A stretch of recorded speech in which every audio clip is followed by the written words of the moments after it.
એકદમ crispy crunchy બજાર કરતાં પણ એકદમ ટેસ્ટી લાગે એવા અને મેંદાના ઉપયોગ વગર ફક્ત ઘઉંના લોટમાંથી મેં આજે બિસ્કિટ બનાવ્યા હતા, જે એકદમ ટેસ્ટી બને છે અને ઝડપથી પણ બની જશે. તો તેની માટે મેં અહીંયા 2 કપ જેટલો આપણે જે ઘઉંનો રેગ્યુલર લોટ વાપરીએ છીએ ને તે લઈ લીધો છે. સાથે અડધા કપ જેટલો જે બારીક રવો આવે છે ને તે લીધો છે. જો તમારી પાસે જાડો હોય ને તો એકવાર મિક્સરમાં પીસી લેવાનું. અડધી ચમચી જેટલા મેં અહીંયા એલચીના દાણાને ખાંડી લીધા હતા, તે નાખી દેવાના છે. સાથે મેં અહીંયા 8 થી 10 કાજુ લઈ લીધા છે, તો એકદમ ઝીણા બારીક સમારી લેવાના છે. જો તમારી પાસે ના હોય તો બદામ પણ લઈ શકો છો. અને નાળિયેરનું સૂકું ખમણ આવે છે ને તે પણ તમે આમાં નાખી શકો છો. જો તમારે નાળિયેરનું સૂકું ખમણ નાખવું હોય ને તો 1/4 કપ જેટલું નાખવાનું છે. મોરીરાજને પસંદ નથી નાળિયેરના બિસ્કિટ, માટે તે મેં આમાં નથી નાખેલા. તો હવે આપણે જે કાજુને ઝીણા સમારેલા છે ને તે પણ નાખી અને બધાને આપણે મિક્સ કરી લેવાના છે. હવે તેને થોડી વાર સાઈડમાં રાખી અને 1 કપ જેટલી આપણે પહેલાં ખાંડ લઈ લઈશું અને અડધા કપ જેટલું આપણે એમાં પાણી નાખી દેવાનું છે. ખાંડને આપણે ઓગળવા નથી દેવાની, ફક્ત પાણી અને ખાંડને મિક્સ જ કરવાનું છે. તો હવે તેને થોડી વાર માટે સાઈડમાં રાખી દઈશું. હવે આપણે અહીંયા 3 ચમચી જેટલું ઘી નાખવાનું છે. મેં અહીંયા ઘી નાખેલું છે, તમે આની જગ્યાએ તેલ પણ નાખી શકો છો, પણ ઘીથી આનું રિઝલ્ટ વધારે સરસ આવશે. તો હવે બધાને આપણે મિક્સ કરી લેવાનું છે. અને તમે હળવા હાથે આવી રીતે લોટની મુઠ્ઠી બાળશો ને તો મુઠ્ઠિયા પડે છે, તેટલું આપણે આમાં મણ નાખવાનું છે. જો તમારે ઓછું લાગતું હોય ને તો તમારે થોડું ઘી વધારે નાખી દેવાનું. હવે જે ખાંડને પાણી મિક્સ કરેલા છે ને એમાંથી આપણે ખાંડનો ભાગ વધારે લઈ અને 2 થી 3 ચમચી પહેલાં નાખવાની અને તેનો આપણે થોડું આ નાખતું જવાનું અને તેનો આપણે કઠણ લોટ બાંધવાનો છે. તો મારે આ બધા મિશ્રણનો ઉપયોગ થઈ ગયો છે, પણ તોય તે થોડું નાખવાનું. જો તમારે વધારે થઈ જશે ને તો લોટ તમારો ઢીલો થઈ જશે, માટે આપણે થોડું નાખતા જશું અને તેનો આપણે લોટ બાંધી લેવાનો છે. તો મારે આ ખાંડ ને પાણી બધાનો ઉપયોગ થઈ ગયો છે અને આપણે આવો કઠણ લોટ તેનો બાંધી લેવાનો છે. તો હવે બિલકુલ પણ તેને આપણે મસળવાનો પણ નથી અને તેને રેસ્ટમાં રાખવાનો પણ નથી. એકદમ એક વખત આવી રીતે આપણે તેને સેટ કરી લેવાનો છે અને તેના આપણે હવે એક ભાગ પાડી લઈશું. અને જો તમારે થોડું એમ લાગે ને કે થોડો લોટ ચોટે છે તો તમારે થોડો લોટ ઘઉંનો લોટને ઉપરથી સ્પ્રિંકલ કરી અને મિક્સ કરી લેવાનું, જેથી કરીને તમને વણતા ફાવશે. તો હવે એક લુવો આપણે લઈ લેવાનો છે, બીજાને આપણે ઢાંકીને રાખી દઈશું જેથી કરીને સુકાય નહીં.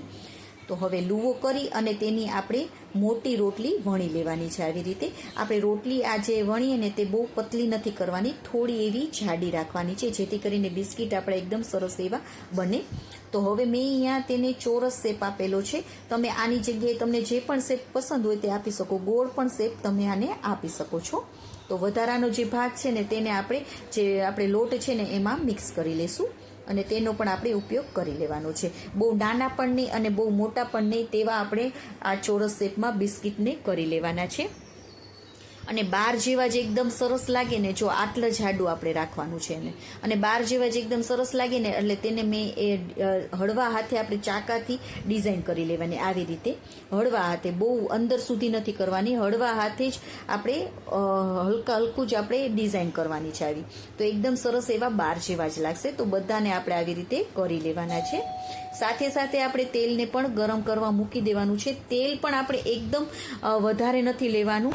જો મેં તવીમાં 1/4 ભાગ જેટલું જ તેલ લીધું છે, એટલું જ લેવાનું છે.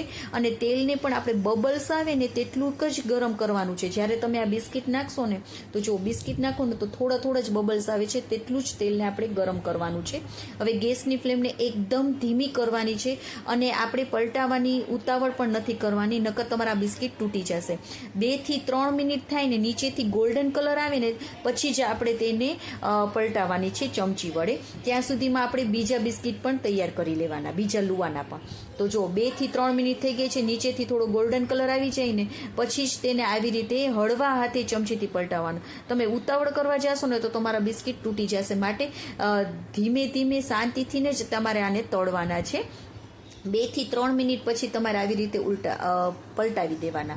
તો ગોલ્ડન કલર થાય ને ત્યાં સુધી આપણે આ બિસ્કિટને તળી લેવાના છે. અને હા, જ્યારે તમે આ તળશો ને ત્યારે તમને એવું લાગશે કે આ બિસ્કિટ તમારા પોચા છે, પણ જેમ તે ઠરતા જશે ને તેમ તમારે એકદમ ક્રિસ્પી ને ક્રન્ચી બનશે.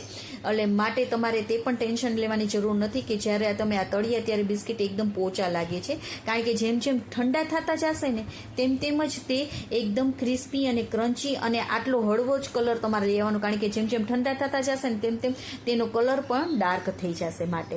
તો 2 થી 3 મિનિટ તમારે એક સાઈડથી તળવા દેવાનું છે, તળાવવા દેવાનું. પછી બીજી સાઈડ ફેરવીને 2 થી 3 મિનિટ તળાશે ને ત્યાં જ તમારા આ ગોલ્ડન કલર એકદમ સરસ એવો આવી જશે. આવી રીતે તમારે બધા બિસ્કિટને કરી લેવાના છે. અને જ્યારે બિસ્કિટને તમે તોડો ને ત્યારે પછી તેને અલગ અલગ આવી રીતે રાખવાના, જેથી કરીને એકદમ સરસ રીતે તે ઠરી જાય અને એકદમ સરસ એવા ક્રિસ્પી ને ક્રન્ચી બની જાય. તો જો એકદમ સરસ એવા આપણા બિસ્કિટ બનીને તૈયાર થઈ ગયા છે અને એકદમ ઠરી પણ મારી ગયા છે. અને આપણે પંખા નીચે બિલકુલ પણ ઠરવા નથી મૂકવાના, એમનેમ જ તેને ઠરવા દેવાના છે. 10 થી 15 મિનિટમાં એકદમ સરસ એવા ઠરી પણ જશે. તો જો એકદમ સરસ એવા ક્રિસ્પી ક્રન્ચી એવા આપણા બિસ્કિટ બનીને તૈયાર થઈ ગયા છે. કોઈને પણ ખબર નહીં પડે કે તમે આ ઘઉંના લોટના બનાવેલા છે. બધાને ખૂબ જ પસંદ આવશે. અને વેકેશન પણ શરૂ થઈ ગયું છે, તો બાળકોને થોડી વારે ભૂખ લાગતી હોય છે, તો તમે આવી રીતે તેને બનાવીને આપી શકો છો. તો તમે પણ એકવાર જરૂરથી ટ્રાય કરજો. તો આવી જ નવી રેસીપીઓ સાથે આપણે ફરી મળીશું. ત્યાં સુધી બાય બાય, જય માતાજી.